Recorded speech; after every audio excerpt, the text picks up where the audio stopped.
Like when people don't understand why you want to play golf, like Yeah. what other sport do you get this sort of environment? And I know this isn't golf for everyone. They don't all get the. Anyone can come here. Well, I guess. you know the It's beauty free. of this course is it's free. Yeah. Pay £1 if you want the scorecard. Yeah. But it's free and you can come out here, play as you wish. There's no one rushing you. Yeah. This is the dream golf scenario. Incredible. It's relaxing, which Yeah. golf sometimes isn't. I've been so loyal to wooden tees Yeah. my whole life, and I'm just so sick of it now. They're breaking constantly, Interesting. and I've always had a real issue with these sort of tees. My Wow. mate Steve plays with them all the time. Wow. He used to do these with a yellow ball, which I'm sure is illegal in some countries, but I am now that guy, and it's actually the perfect height. Let's just go for it. Really? I mean, It's shameful. Jamie Dornan, and you've like turned up today, you look great, you're so cool, and then you've pulled out the pink castle tee. What are they called? Castle tees? Yeah. I didn't even know they had a name. I understand. If you're breaking the wooden ones, I mean, listen, strong guys like you can hit down on the driver and get away with it. I hit like 4 degrees up on my Yeah. driver, so they rarely break. Yeah, but I remember playing with Rory and saying like, what is the one thing you're thinking of off the tee? Because he's just so far past you every time. Yeah. He's just like, hitting up on it, and I can't alter my swing enough for that, and I have the same swing for my irons and my drive and just like hope for the best. Yeah. But I think I end up hitting it down on it quite a lot, and I've often quite low trajectory off the tee. Yeah. Which works well in the summer, and it's not great if you have something to hit over often. Shot. Safe. Very safe. Yeah, I just didn't want to. I'll be gutted if I've lost this tee. Yeah, beautiful. Jeez, that's beautiful. Go. Have to say, but like, you know, the feeling there that we both got there of like striping a drive, it's incredible. It's the like best. It's hard. I don't know how you would ever begin to explain that feeling to people, Yeah. and you wish you could do that on every hole, but you obviously don't. But like, there's something very satisfying about it. Obviously, with your life, you know, living, I know you managed to maintain an element of privacy and huge respect for the way you do that. But you're in the public eye. What value does golf bring to your life? Well, it's really good for like escapism. You know, when you're out in the golf course and nobody can get near you. Not like I'm not saying like I'm not Elvis. It's not like getting chased down the street all the time.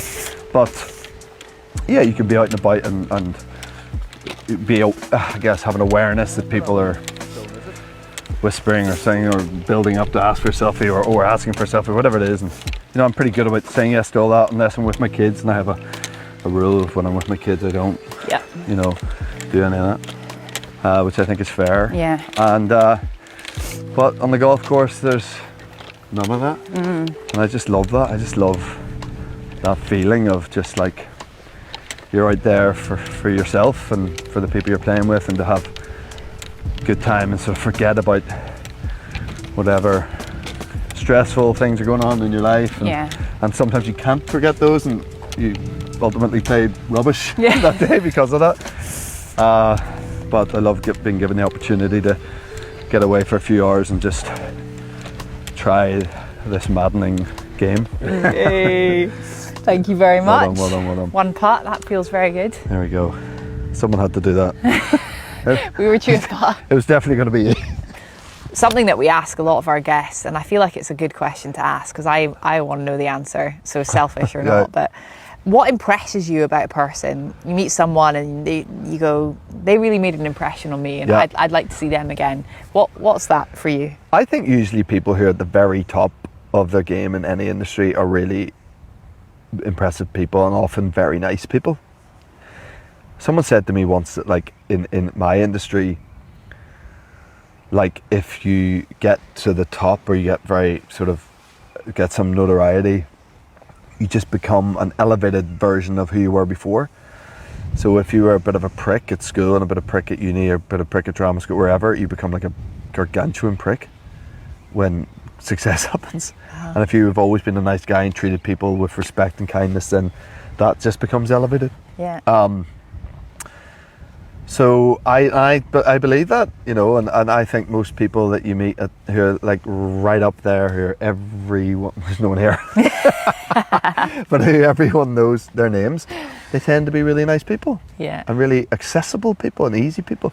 And maybe are they accessible and easy because you come from whatever position they're meeting you in is often some lofty circumstances, maybe. But I tend to have found over the last whatever years that most of those people are really nice, and it helps to be really nice and treat everyone in the crew, from whoever would be considered to be the bottom of the totem pole to the top, with the same respect. I'm not saying there's not versions that don't do that, and I've witnessed it, but very rarely do I witness that. So, you know, that's been cool. I've never had too many major issues with like sort of famous people that I've met. You know, they've usually been pretty good to me. Yeah, I guess that's great to hear, because it dispels that myth of like the good ones don't. Well, there's a make few it. in there ruining it clearly for everyone. And every job I do, you turn up and there's a whole actor on set. Oh, there's a whole like, and everyone starts behaving differently. I'm like, lads, what's this? Like, you don't, not for me. I don't want any of this. Have you ever caught yourself starting to slip into that? I hope not. You know, I saw you giving your bag earlier to Finlay. He was. Oh, here goes. It's the movie star. He was offering. I'm only joking. Back was 10 up a bit, you know. No, Jesus, I hope not. No, I really hope not. It's just, truthfully, just not how I was brought up. My dad just had this saying, you treat the person who cleans the court the same way as you treat the judge. My dad was a very successful doctor and, you know, clinical director at the Royal Maternity for most of his career in Belfast, and I'd be walking around the wards with him and I'd see how he is to the janitor and see how he is to the other sort of consultants, and it was exactly the same, and that's what I learnt from, and I hope that I'm even a fraction of how my dad is like that. That's really important, I think, and I do think, again, there's exceptions to the rule, but yeah, usually there's a ruthlessness you need, I think, to get to the top, I think, and a determination and grit and all that sort of stuff, but also I do think it helps to be nice to people. Yeah, I love that. I'm so glad you said that. Who would you like to play golf with that you've yet to play with? Think of it like a dream 4-ball situation, Lee Trevino, because I think he just seems like great crack. Yeah. And is a legend of the game. Totally.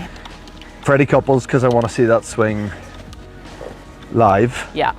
And see just how silky it is. Steal a bit of that rhythm. Yeah. And probably Annika Sorenstrom for just, you know, I want to just talk to her about the sort of dominance that she had in the game and what that must have been like. I love that, yeah. She's just a bit of a rock star, isn't she? She is a total legend. What she achieved, will it ever be achieved again? Probably not. Well, Nellie's heading that way. Nellie Cordup. All right, up and down, what are you saying? Yeah, as I stand here, I feel like I actually might want to putt this. Okay. You would never putt this, but you're good. Could be the greatest birdie ever. Get it there. Go on. Perfect pace. Good pace. Got this for the win, shall we say? Let's just make up the rules. Oh. Get sit back. Sit. Ooh. Oh. Well, I will give you that. So that's a half. There's one question I just realised I forgot I really wanted to ask you, because I've heard you talk about it a couple of times and I just think it's so lovely, so I want to ask you it. But I heard that you knew you wanted to marry your wife, like from the moment you saw her. Yeah. What's that? I don't know what that is. I can't explain what that is. Yeah. That is what happened to me. And my wife used to be an actress. Like, before we met, she quit. She hated it. And she quit a couple of years even before we met in 2010. And I'd seen her once on an audition. So I knew who she was as an actor. And I'd seen her, and there's just something about her aura, I guess is the best way of saying it, that I was like, I just always felt that we'd have a connection if we met, and I basically fancied her. But then when we did meet in LA at a house party, I just did really know. Yeah. I don't know, love at first sight. I don't know. You have to work to find love, I think. But I had a very strong sense that I would spend my life with her when I met her. Yeah, it was a mad feeling. Right. I find a very comforting and satisfying feeling, I have to say. Because also it got off on a good start. It was good chat instantly, and I wouldn't be the most confident person talking to girls. And I've never initiated a conversation with a girl in my life. Certainly not one that I was pursuing in that kind of way. So for me, it was a comfort of like, oh, thank God I don't have to do this again. That's crazy. That's absolutely crazy. That will surprise a lot of people. No, I went to uni and we used to play this game called Shy Guy. And I only did a year of uni studying marketing. It was ridiculous really now when I think about it. And it was Teesside University in Middlesbrough. And I used to play, I played a load of rugby. I was playing rugby. I played at uni and there's a guy called David Brown, really cool guy, who used to play with a fro comb in his afro. It was Love it. So cool. Now and again he'd drop cool. it and we'd hand it back to him. And we used to play this game called Shy Guy, and Brownie would go up to girls and say, listen, this is how the game worked. Say, look, my friend really likes you, but he's very shy. And he was wondering if you'd be up for talking to him or whatever. And they'd sort of look over and I'd sort of go, hey. And one night, there were these two identical twins that went to Teesside Uni. Don't remember their names, really, but they were very identical looking, and I sort of fancied both of them, I guess. Fancy one of them. And we were in some sort of awful nightclub in Middlesbrough. Brownie was like, should we play Shy Guy? And I said, yeah, sure. He goes, I know you're not going to talk to him. I said, yeah, no, that's the only way we can do it. Okay, let's play Shy Guy. And he said, who do you like? I said, I like the twins. And Brownie went up and I haven't seen this guy since those days, by the way. I'd love, if you're watching this, Bernie, get in touch. He was a really good lad, and he went up to the first twin and said, oh, listen, my friend's a bit shy. He sat over there, and she was like, who? This one. Would you be up for talking? And I just watched her look over and go. And I was like, Jesus, and he came over and said, no dice. So okay, fine. Is the other one here? And she said, yeah, she is. And she was over there. And she was wearing a green. I remember she was wearing like a bright green like vest, like a primary green vest. And her sister obviously said no, and he went up to her and said, "Look, my friend's quite shy. Wondering if you got and talk." And she went, "No!" It was just this double rejection. Disaster. I got on the same night. I don't think I've ever played Shy Guy again, and as a result, like confidence shattered. So I was never good at it. So when I met my wife and someone sort of introduced me to her, so we were sort of forced into a conversation rather than me having to initiate. That worked well for me, and yeah, delighted I never have to do it again. You found the girl of your dreams. Yep. And you've managed to hang on to her. So far, yeah. So far. Yeah. Well, Jamie, listen, we wish you all the best with what's to come in your Thank career. you. It's been so fun to spend time with you today. Yeah, it really great. has. Love Just great company. And you're just a normal guy. You're not this superstar. So. You're just a cool, grounded guy. And here's to many more years of happy golf for you. Cheers, thanks, Cheers. Aaron, I appreciate Thanks it. so much. Cheers. Sláinte. Just a dribble there really left for Thanks me. for faking that drink. I appreciate it.